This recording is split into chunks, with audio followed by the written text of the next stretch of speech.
మన ప్రభు అయిన యేసుక్రీస్తు నామంలో అందరికీ శుభాలు. మరలా చాలా రోజుల తర్వాత మీ ముందుకు వచ్చి మీతో మాట్లాడడం నాకు చాలా సంతోషంగా ఉంది. అందరూ ఎలా ఉన్నారు? నేను దేవుని కృప వలన చాలా సంతోషంగా ఉన్నాను. ఈరోజు అంశంలోనికి వెళ్తే, మనం ఒక అందమైన ప్రదేశంలో ఉన్నాం. సముద్రం, గాలి, అలలు, వెన్నెల, చీకటి అంతా చాలా ప్రశాంతంగా కనిపిస్తుంది కదా. కానీ ఈ ప్రశాంతత వెనుక యూత్కి సంబంధించి చాలా పెద్ద ప్రశ్న ఒకటి ఉంది. ఈ వీడియోలో మీరు చూస్తున్నారు కదా, బీచ్ పక్కన కూడా ఒక ప్రపంచం ఉంది. మనందరికీ తెలిసిన ప్రపంచం బీచ్ అంటే అలలు, నీళ్ళు, సంతోషం, ఉప్పొంగడం అని. కానీ మీరు వీడియో బీచ్ పక్కన చూస్తే అక్కడ వినోదం, అలవాట్లు, కొన్ని తప్పుదారులు ఉన్నాయి. ఇక్కడ నేను ఎవరికీ తీర్పు తీర్చడం లేదు, కానీ ఒక విషయం మనం ఆలోచించాలి. అందరికీ తెలిసింది యువత అంటే శక్తి, కళలు, భవిష్యత్తు. కానీ అదే యువత కొన్నిసార్లు తప్పు అలవాట్లలో చిక్కుకుంటుంది. స్నేహితుల ఒత్తిడి, కొన్నిసార్లు ఒక్కసారి చేస్తే ఏమవుతుందిలే అనే ఆలోచన, లేదా ఏదో బాధలో ఉన్నాం దాని నుంచి బయటపడాలి అని ప్రయత్నించడం. చాలాసార్లు మొదలుపెట్టేటప్పుడు అది చాలా చిన్నగా కనిపిస్తుంది, కానీ కొంచెం కొంచెం అది పెద్ద అలవాటుగా మారుతుంది. బైబిల్ ఇలా సెలవిస్తుంది.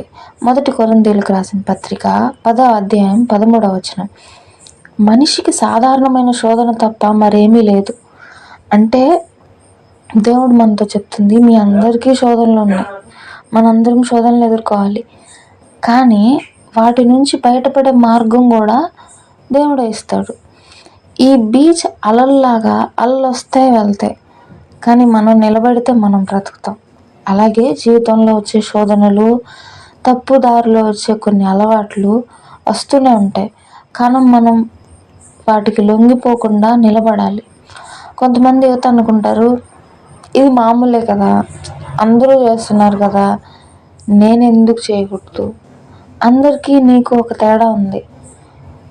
నిన్ను దేవుడు ఎంచుకున్నారు కాబట్టి ప్రతీదీ సాధారణం కాదు.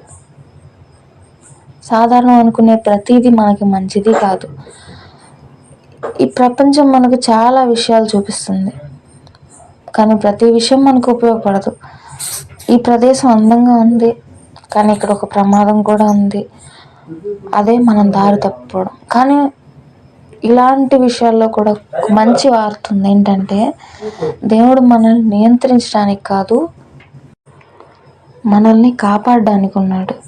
నువ్వు ఎక్కడున్నా, ఏ అలవాట్లో ఉన్నా, ఏ తప్పులో ఉన్నా, ఏ పొరపాటులో ఉన్నా దేవుని కృప నిన్ను వదలదు.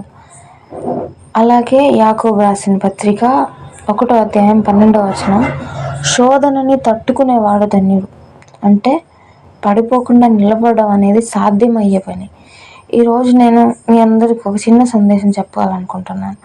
నీ జీవితం విలువైంది, నీ గోల్స్ చాలా పెద్దవి, నీ భవిష్యత్తు చాలా చాలా ముఖ్యం.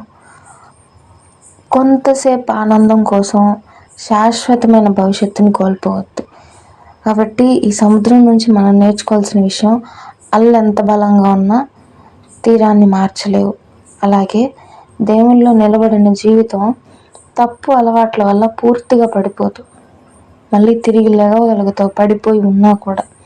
కాబట్టి ఈరోజు నువ్వు ఎక్కడున్నా సరే ఒక నిర్ణయం తీసుకో, నేను నా జీవితాన్ని మంచిగా మార్చుకుంటాను అని. దేవుడు నిన్ను విడిచిపెట్టలేదు, ఇంకా ఆలస్యం కాలేదు. చిన్న ప్రార్థన.